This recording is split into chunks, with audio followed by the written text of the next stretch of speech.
Hello, Rockets. It's time for our 7 mindset for this month. The theme is Passion First. So this is the theme for this month, and in this month we're going to explore 4 things that go with passion first. The first one is focus on your strengths. You all have strengths, and sometimes we may need some time to find those strengths, but we all have strengths. Explore your interest is the second one that goes with passion first. We all have different interests as well. And the third that goes with passion is take a stand. We all like to take a stand for things that we believe in. And then the last one that goes with passion first is be authentic. So I get to read to you a book that goes with passion first, okay? This is called A Bad Case of Stripes. I wonder if you all have heard this book before. And has anyone out there had a bad case of the stripes before? I haven't. I don't think I want to either. This book is by David Shannon. Camilla Cream loved lima beans, but she never ate them. All of her friends hated lima beans, and she wanted to fit in. So Camilla was always worried about what other people thought of her. Today, she was fretting even more than usual.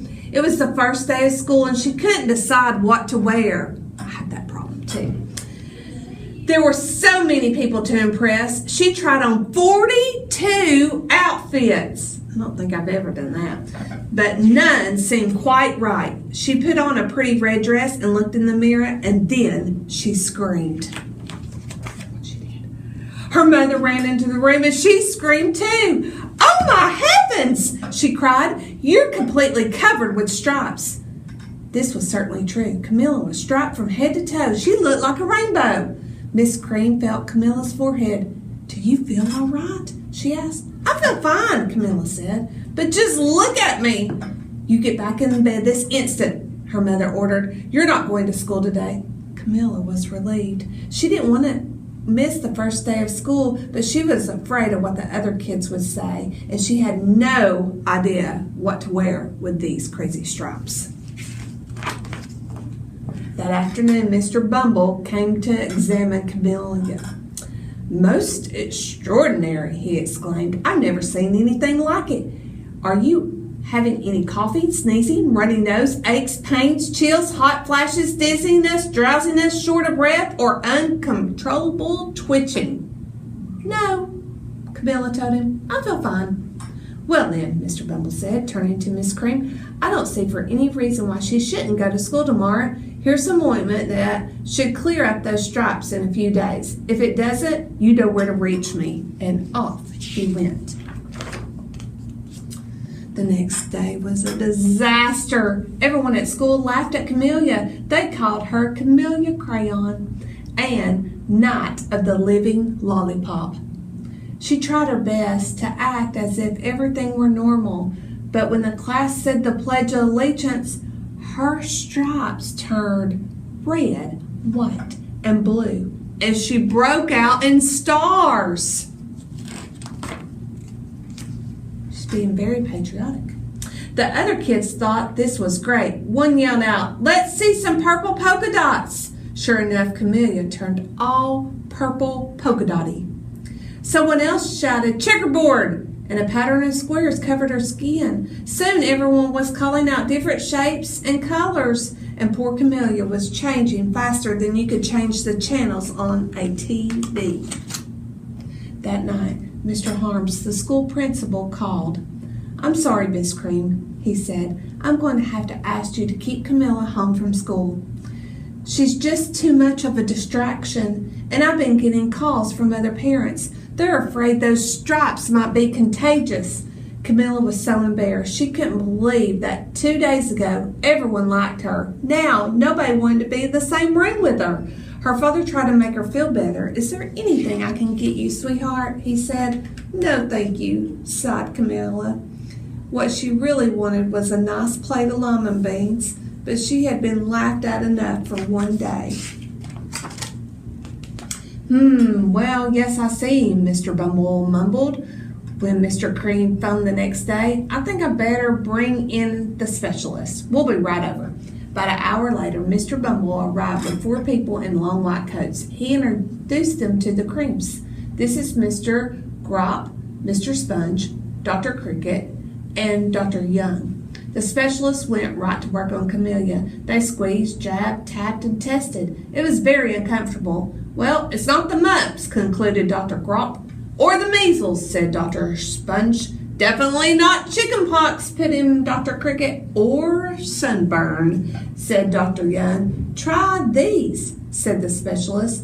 They each handed her a bottle filled with different colored pills. "Take one of each before bed," said Dr. Grop. Then they filed out the front door, followed by Mr. Bumble. That night, Camilla took her medicine. It was awful. When she woke up the next morning, she did feel different, but when she got dressed, her clothes didn't fit right. She looked in the mirror, and there, staring back at her, was a giant multicolored pill with her face on it. Oh no. Mr. Bumble rushed over as soon as Miss Cream called, but this time, instead of specialists, he brought the experts. Dr. Gord and Dr. Mellon were the finest scientific minds in the land. Once again, Camilla was poked and prodded, looked and listened to. The experts wrote down lots of numbers. Then they huddled together and whispered. Dr. Gord finally spoke. "It might be a virus," he announced with authority. Suddenly, fuzzy little virus balls appeared all over Camellia. "Or possibly some form of bacteria," said Dr. Mellon.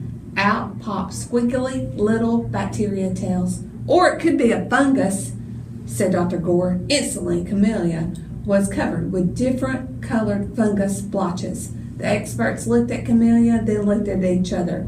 "We need to go over these numbers back at the lab," said Dr. Gord.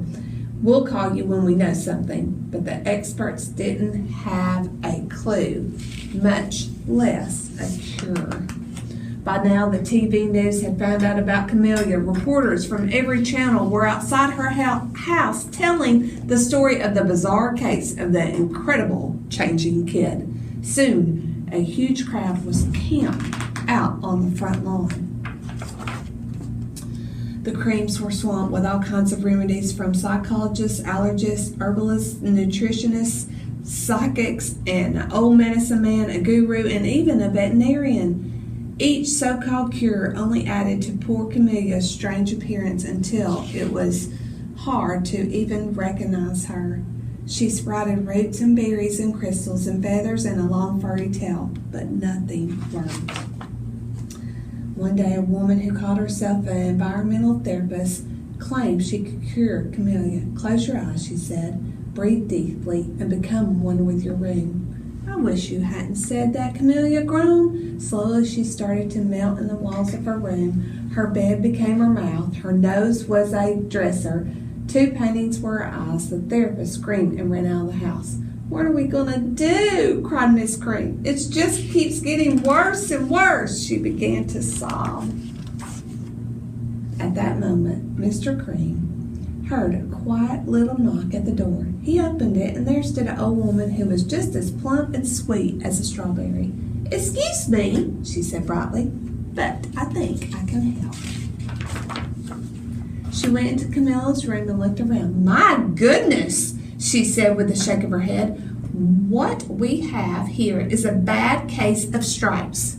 One of the worst I've ever seen." She pulled out a container of small green beans from her bag. "Here," she said, "this might do the trick." "Are those magic beans?" asked Miss Cream. "Oh, my, no," replied the kind woman. "There's no such thing. These are just plain old lima beans. I bet you'll like some, wouldn't you?" she asked Camellia. Camellia wanted a big heaping plate full of lima beans more than just about anything, but she was afraid to admit it. "Yuck," she said. "No one likes lima beans, especially me." "Oh, dear," the woman said sadly. "I guess I was wrong about you." She put the beans back in her bag and started out the door. Camellia watched the lady walk away. Those beans would have tasted so good and laughed at, for eating them was nothing compared to what she's been through. She finally couldn't stand it. "Wait!" she cried. The truth is, I really love lima beans. I thought so, said the woman with a smile. She took out a handful of beans and popped them in Camelia's mouth. Mmm, said Camellia. Suddenly the branches, feathers, and squiggly tails began to disappear. The whole room swirled around. When it stopped, there stood Camellia, and everything was back to normal. I'm cured, she shouted. Yes, said the woman. I knew the real you was in there somewhere. She patted Camellia on the head. Then she went outside and vanished into the crowd. Afterward, Camellia wasn't quite the same. Some of the kids at school said she was weird, but she didn't care a bit. She ate all the lima beans she wanted, and she never had even a touch of stripes again. So, at first, Camellia wasn't being authentic, was she? And then at the end, when she admitted that she loved lima beans and didn't care what others thought of her, she became back to her old self. So I hope you liked our book with the 7 mindsets of Passion First.